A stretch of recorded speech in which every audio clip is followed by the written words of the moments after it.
بسم اللہ الرحمن الرحیم الحمد للہ وحدہ لا شریک لہ والصلاة والسلام علی محمد لا نبی بعدہ ولا رسالة بعد رسالتی ولا نبوة بعد نبوتی ولا کتاب بعد کتابی ولا معصوم بعد اسمتی ولا سنت بعد سنتی ولا امت بعد امتی اما بعد قال اللہ تبارک و تعالی فی القرآن المجید فأعوذ باللہ من الشیطان الرجیم بسم اللہ الرحمن الرحیم یا ایہا الذین آمنوا علیکم انفسکم لا یضرکم من ضل اذا اہتدیتم إِذَا اللَّهِ مَرْجِعُكُمْ جَمِيعًا فَيُنَبِّئُكُمْ بِمَا كُنْتُمْ تَعْمَلُونَ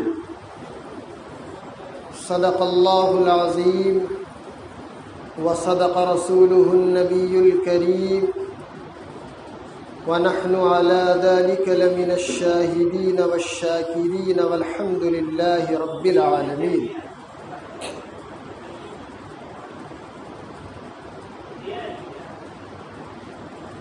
معزز و مکرم دینی اور ایمانی بھائیوں، اللہ تبارک و تعالیٰ کا بڑا فضل، بڑا کرم، بڑا احسان ہے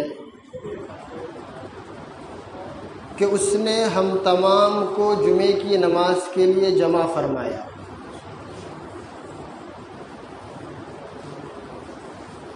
یہ سارا کا سارا اللہ کا فضل ہے، انسان کا اس کے اندر اپنا کوئی کمال نہیں ہے۔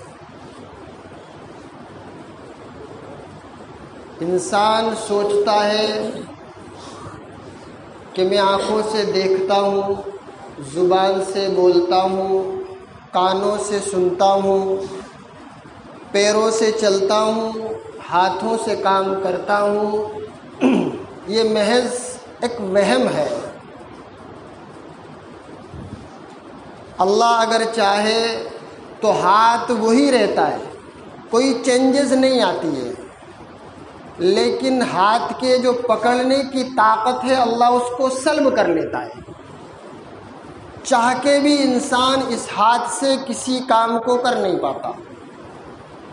آنکھ وہی رہتی ہے، نہ پھوٹتی ہے نہ ٹوٹتی ہے، لیکن اللہ اس کی بینائی کو سلب کر لیتا ہے۔ تو سمجھ میں یہ آیا کائنات کا جو بھی نظام ہے، جتنی بھی چلت پھرت یہ ہو رہی ہے، سارا کا سارا اللہ جل جلالہ وعم نوالہ کی وجہ سے۔ انسان کا اپنا اس میں کوئی کمال نہیں ہے۔ انسان حق سبحانہ و تقدس سے اپنے لیے خیر و عافیت مانگ سکتا ہے، اور ایمان والے کو اللہ جل جلالہ وعم نوالہ نے قرآن کے اندر کہا ہے کہ تجھے گھبرانے کی ضرورت نہیں ہے، میں تیرے ساتھ ہوں، تو مجھے یاد کر، میں تجھے یاد کروں گا، تو مجھے میرا ذکر لوگوں میں کرے گا، میں تیرا ذکر ایسی جگہ کروں گا جو انسانوں سے بہتر لوگ ہیں، جن کو میں نے صرف اپنا حکم پورا کرنے کے لیے بنایا ہے، جن کو میں کوئی حکم کرتا ہوں لا یعصون اللہ ما امرہم، لفظ نو ان کی ڈکشنری میں نہیں ہے۔ میں نے کہا میرے فرشتوں سجدے میں چلے جاؤ، چلے جاتے ہیں۔ میرا ذکر تو انسانوں میں بلند کرے گا، میں تیرا ذکر فرشتوں میں بلند کروں گا۔ تو بیماری میں مجھے یاد کرے گا، میں تجھے شفا دوں گا۔ تو اگر اچھا خاصا ہوتے ہوئے مجھے یاد کرے گا تو میں تجھے بیمار ہونے ہی نہیں دوں گا۔ بہت سے لوگ ہیں گھبرا جاتے ہیں کہ پریشانی کا زمانہ ہے، اللہ نے اپنے نبی صلی اللہ علیہ وسلم کے ذریعے ہر چیز کا حل اس حضرت انسان کو بتایا۔ اللہ کے نبی صلی اللہ علیہ وسلم نے صحابہ کو وہ چیز سمجھائی۔ اگر ہم اس چیز پر عمل نہیں کریں گے تو ظاہر ہے ہم پریشانی میں آئیں گے۔ صحابہ نے اگر اپنے آپ کو چیک نہ کیا ہوتا کہ میرا تعلق اللہ سے کتنا مضبوط ہے، میں اللہ کے کتنا قریب ہوں، تو آج ہم اور آپ کہاں ہوتے یہ ہم میں سے ہر ایک بہتر جانتا ہے۔ قدم قدم پر انہوں نے اپنے آپ کو چیک کیا، اپنے ایمان کو چیک کیا، نبی سے محبت کو چیک کیا کہ میرا کہیں اللہ جل جلالہ و عم نوالہ سے کنیکشن ٹوٹ تو نہیں رہا ہے، میں اللہ سے دور تو نہیں جا رہا ہوں۔ اور اللہ کے رسول صلی اللہ علیہ وسلم نے بھی اپنے صحابہ کے سامنے کبھی دنیا کی وقعت، دنیا کی قدر نہیں رکھی۔ کسی صحابی کے دل میں اگر خیال بھی آیا تو اللہ کے نبی صلی اللہ علیہ وسلم نے اس خیال کو آخرت کی طرف موڑ دیا کہ میرے صحابی تو اس چیز کے لیے بنایا ہی نہیں گیا ہے، تیری منزل دنیا کمانا نہیں ہے، تو آخرت کے لیے پیدا کیا گیا۔ چنانچہ احادیث کے اندر آتا ہے کہ حضرت حنظلہ رضی اللہ تعالی عنہ آپ صلی اللہ علیہ وسلم کے پاس تشریف رکھتے ہیں، اللہ کے رسول کے زبان مبارک سے احادیث مبارکہ سن رہے ہیں۔ ایمان کا جو لیول ہے وہ اتنے ہائی درجے کا ہے کہ صحابہ فرماتے ہیں کہ اگر ایک طرف جنت اور ایک طرف جہنم ہمیں دکھا دی جائے اس وقت تو ہمارے ایمان کے لیول میں ذرہ برابر بھی فرق نہیں آئے۔ آپ رضی اللہ تعالی عنہ آپ صلی اللہ علیہ وسلم کی مجلس سے اٹھ کے گھر تشریف لے جاتے ہیں، بیوی سے ہنسی مذاق ہوتی ہے، بچوں کے ساتھ کھیلنا کودنا ہوتا ہے۔ اچانک حضرت حنظلہ کو خیال آتا ہے رضی اللہ تعالی عنہ کہ یا اللہ، جو کیفیت میری نبی صلی اللہ علیہ وسلم کے قریب بیٹھتے ہوئے تھی، اللہ کے رسول کی مجلس میں تھی، گھر میں تو آ کے میں سب کچھ بھول گیا، پریشان ہو گئے، طبیعت کے اندر بے چینی ہو گئی، اور بھاگتے ہوئے گھر سے نکلے بازار کی طرف، اور فرمایا کہ حنظلہ تو منافق ہو گیا، حنظلہ تو برباد ہو گیا۔ سیدنا ابوبکر صدیق رضی اللہ تعالی عنہ ملتے، فرمایا حنظلہ کیا کہہ رہے ہو، سوچ کے کہو کیا ہوا، آخر ماجرا کیا ہے، ارے بتاؤ گے۔ حضرت حنظلہ رضی اللہ تعالی عنہ نے فرمایا کہ ابوبکر، جب میں اللہ کے رسول کے پاس ہوتا ہوں، اللہ کے رسول صلی اللہ علیہ وسلم کی مجلس میں اللہ کے رسول کی زبان مبارک سے وعظ و نصیحت سنتا ہوں تو میری کیفیت کچھ اور ہوتی ہے، اور جب میں گھر چلا جاتا ہوں تو میری کیفیت کچھ اور ہوتی ہے۔ مجھے شک ہے کہ حنظلہ کہیں منافق تو نہیں ہو گیا۔ حضرت ابوبکر صدیق رضی اللہ تعالی عنہ نے فرمایا کہ حنظلہ، یہ کیفیت تو میرے ساتھ بھی ہے، یہ کیفیت کا شکار تو میں بھی ہوتا ہوں۔ چنانچہ دونوں اکٹھا ہو کر کے آپ صلی اللہ علیہ وسلم کے پاس تشریف لے جاتے ہیں، اللہ کے رسول صلی اللہ علیہ وسلم سے سارا ماجرا بیان فرماتے ہیں کہ اللہ کے نبی صلی اللہ علیہ وسلم، جب ہم آپ کے پاس ہوتے ہیں تو ہماری کیفیت کچھ اور ہوتی ہے، ہمارے ایمان کا لیول کچھ اور ہوتا ہے، ہمیں اپنی نظروں سے ایسا محسوس ہوتا ہے کہ ہم ایک طرف جنت کے نظارے کر رہے ہیں اور ایک طرف ہمیں جہنم دکھائی دے رہی ہے۔ اے اللہ کے رسول صلی اللہ علیہ وسلم، جب ہم یہاں سے اٹھ کر کے اپنے احباب میں، اپنے اقارب میں، اپنے گھر والوں میں جاتے ہیں تو یہ کیفیت یکسر تبدیل ہو جاتی ہے، ہم سب کچھ بھول جاتے ہیں۔ اللہ کے رسول صلی اللہ علیہ وسلم نے فرمایا کہ حنظلہ، وہ کیفیت جو تمہاری میرے پاس میری مجلس میں رہتی ہے 24 گھنٹے اگر رہنے لگے تو چلتے پھرتے اٹھتے بیٹھتے فرشتے تم سے مصافحہ کریں، فرشتے تم سے معانقہ کریں، اور تم جب بستر پر آرام کرو تو فرشتے تمہارے بدن پر اپنے پروں کو ملے، لیکن کبھی کبھی تو اللہ کے رسول صلی اللہ علیہ وسلم نے کبھی بھی اپنے صحابی کے سامنے دنیا کے فوائد کو بیان نہیں کیا۔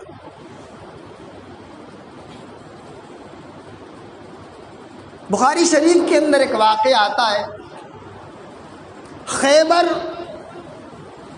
جب فتح ہو گیا، ایک صحابی فرماتے ہیں کہ ہم نے جب خیبر کو فتح کر لیا تو سامان کی خرید و فروخت شروع ہو گئی، جو مال غنیمت ہاتھ لگا تھا، غلام یا سامان جس کی جو ضرورت تھی وہ لینے لگا، اور جس کی جو ضرورت سے زائد تھا وہ اس کو بیچنے لگا۔ ایک صحابی اللہ کے رسول صلی اللہ علیہ وسلم کے پاس تشریف لائے، انہوں نے اللہ کے رسول سے کہا کہ اللہ کے رسول صلی اللہ علیہ وسلم، آج کی تجارت میں مجھے بہت نفع ہوا۔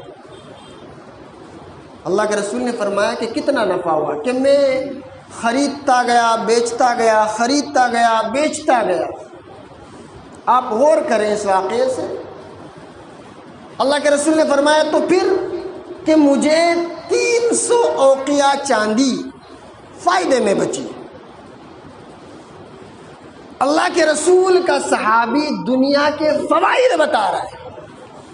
اللہ کے رسول صلی اللہ علیہ وسلم نے اپنے صحابی کی ٹوٹل بات کو یکسر نکار دیا کہ میرے صحابی، میں تجھے اس سے بھی بہتر نفع کی تجارت بتاؤں جو اس سے لاکھ نہیں کروڑ درجے بہتر ہے، وہ تجارت بتاؤں؟ صحابی نے فرمایا کہ ضرور اللہ کے رسول۔ ارشاد فرمائے کہ ہر فرض نماز کے بعد 2 رکعت نماز نفل، یہ جو تو نے کمایا ہے ہر فرض کے بعد 2 رکعت نماز نفل، تیری اس تجارت سے کروڑ درجے بہتر ہے۔ یہ اللہ کے رسول صلی اللہ علیہ وسلم کی تربیت کا انداز ہے کہ اللہ کے رسول صلی اللہ علیہ وسلم کا اگر کوئی صحابی دنیا سے مانوس ہوتا ہوا نظر آیا، اللہ کے رسول صلی اللہ علیہ وسلم نے اپنے صحابی کے رخ کو آخرت کی طرف موڑ دیا، اور ہر چیز کے فوائد اللہ کے رسول نے بتائے، تجارت کے بتائے، زراعت کے بتائے۔ ضرورت اس بات کی ہے کہ ہم اس چیز کو اپنی زندگی میں لے کر کے آئیں۔ جنت کمانا بہت آسان ہے، بہت آسان، اتنا آسان کہ اس سے آسان کوئی کام دنیا کے اندر ہے ہی نہیں۔ آپ اللہ کے رسول صلی اللہ علیہ وسلم کی 63 سالہ زندگی کا مطالعہ کرو، آپ کو اگر سب سے آسان کمانا کچھ لگے گا تو لگے گا کہ ہاں جنت کمانا سب سے آسان۔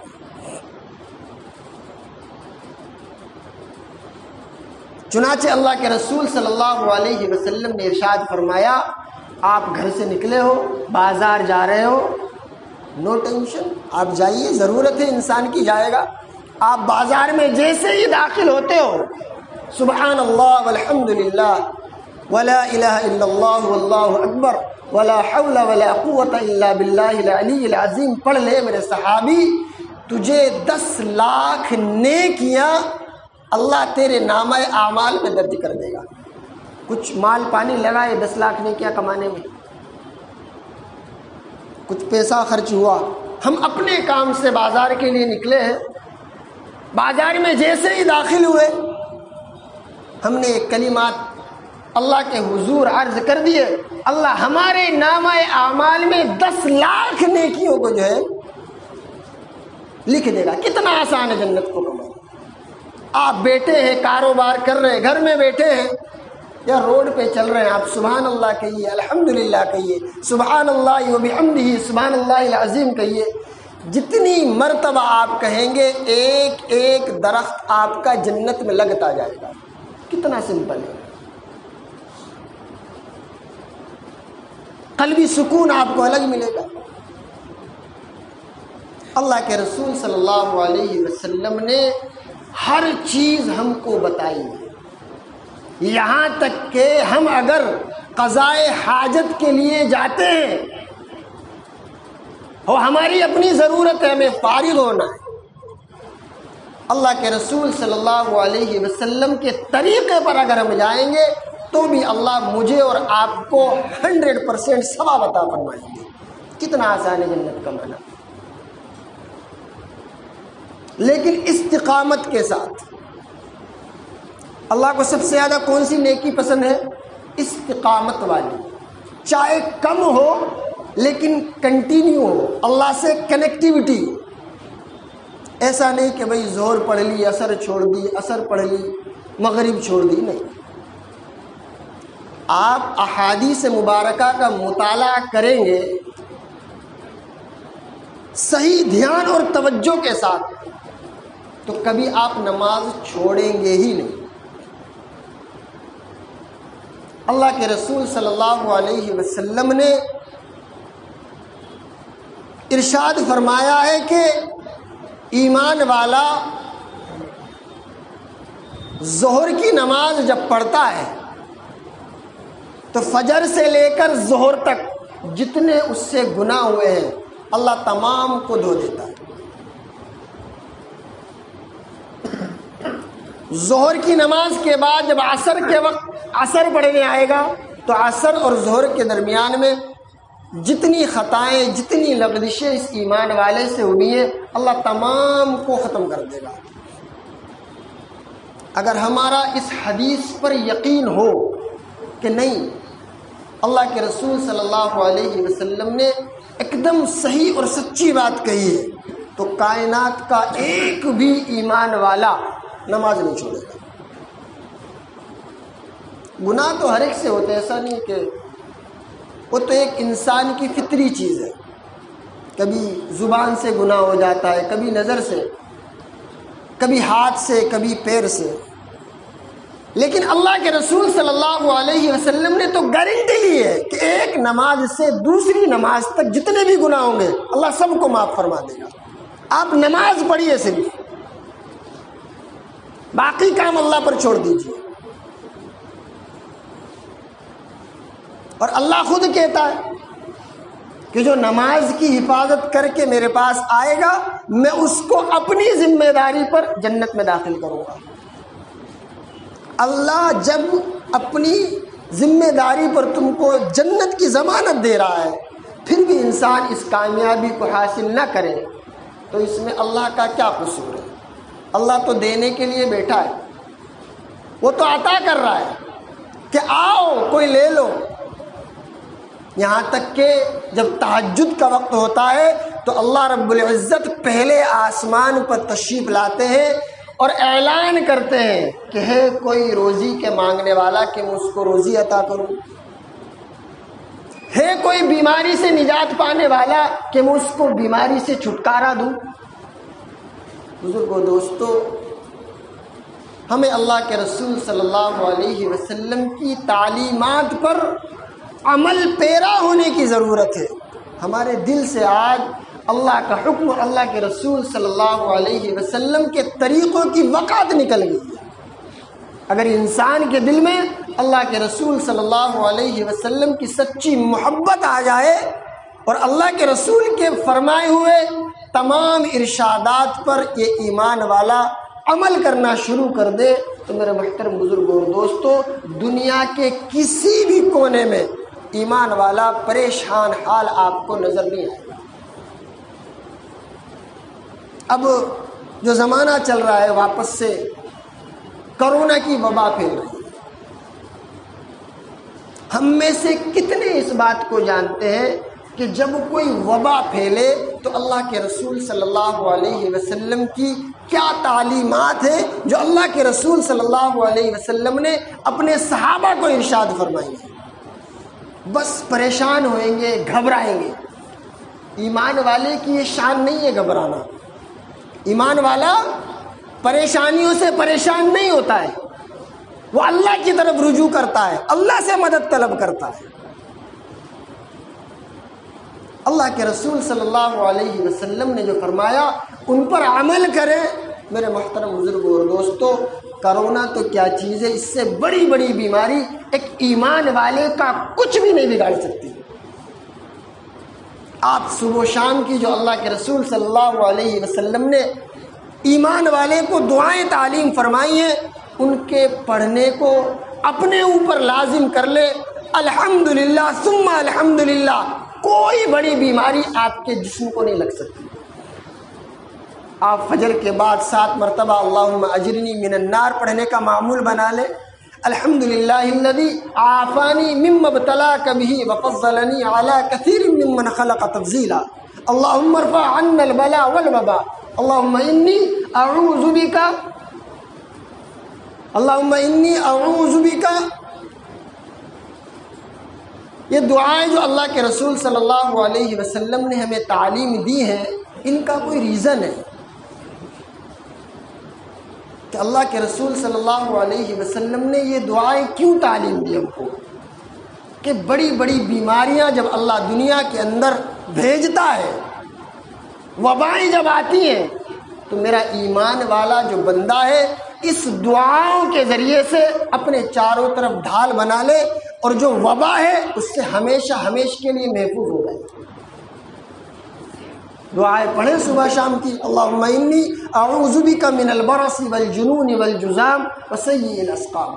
3 دعائیں ہیں، انسان صبح و شام اپنے اوپر پڑھنے کو لازم کر لے. الحمدللہ ثم الحمدللہ، کوئی بڑی بیماری آپ کو نہیں لگے گی. کم و بیش ہمارے سامنے 1.25 لاکھ صحابہ کرام رضی اللہ تعالی علیہم اجمعین کی زندگی ہے.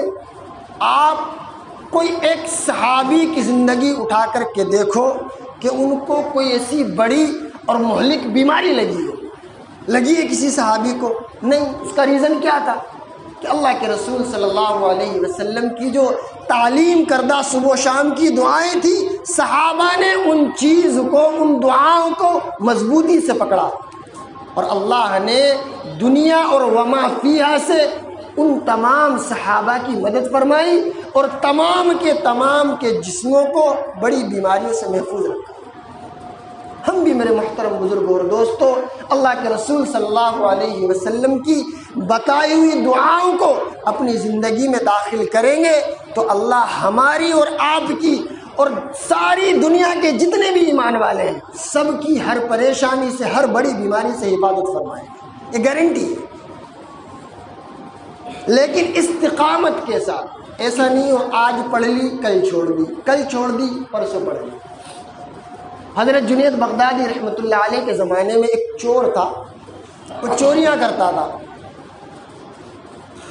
حضرت جنید بغدادی رحمۃ اللہ علیہ ایک مرتبہ اس چوراہے سے نکلے تو دیکھے بھیڑ جمع ہے. آپ بھیڑ کو چیرتے ہوئے جب پہنچے تو ایک شخص ہے جو پھانسی پر لٹکا ہوا ہے. میں استقامت کا ایک واقعہ بتا رہا ہوں کہ اللہ ایمان والے سے عمل پر کیسی استقامت چاہتا ہے. حضرت جنید بغدادی نے دیکھا کہ ایک شخص ہے جو پھانسی پر لٹکا ہوا ہے، اس کے نہ تو دونوں ہاتھ ہیں اور نہ دونوں پیر ہیں.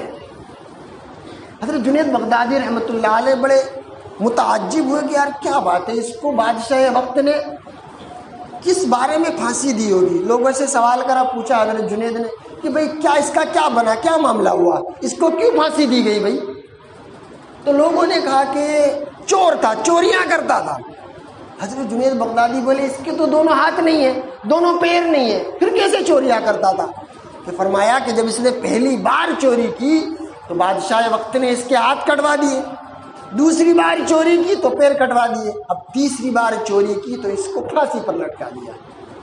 حضرت جنید بغدادی رحمۃ اللہ علیہ آگے بڑھے اور اس چور کے قدموں کو چوما اور سارے مجمع کو مخاطب کر کے فرمایا کہ مسلمانوں، ایمان والوں سنو، اللہ تبارک و تعالی مجھ سے اور آپ سے بھی اعمال پر ایسی استقامت چاہتا ہے کہ کتنی پریشانی ہو، کتنی تکلیف ہو، اللہ کے حضور توبہ کرنے، سجدہ کرنے سے پیچھے مت ہٹو۔ اللہ کو یاد کرتے رہو، اللہ کو یاد کرتے رہو گے، اللہ تم کو یاد کرتا رہے گا۔ جہاں تم نے اللہ سے غفلت برتی وہیں آپ کا برا ٹائم شروع۔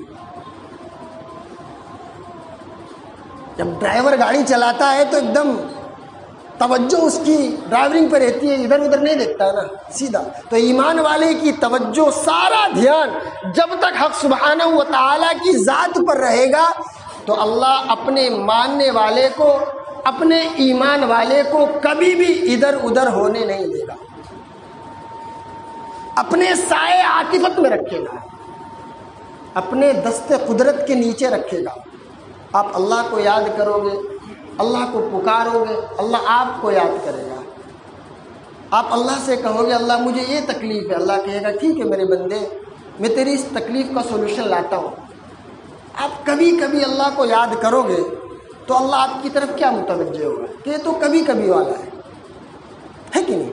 ہم کوشش کریں کہ ہمارا کنیکشن حق سبحانہ و تقدس سے ایسا مضبوط ہو جیسے اللہ کے رسول صلی اللہ علیہ وسلم کے صحابی کا تھا، کہ ایک ذرا سی پریشانی پر بھی صحابہ کرام رضی اللہ تعالی علیہم اجمعین اللہ کی طرف رجوع ہوتے تھے، باقی کام بعد میں۔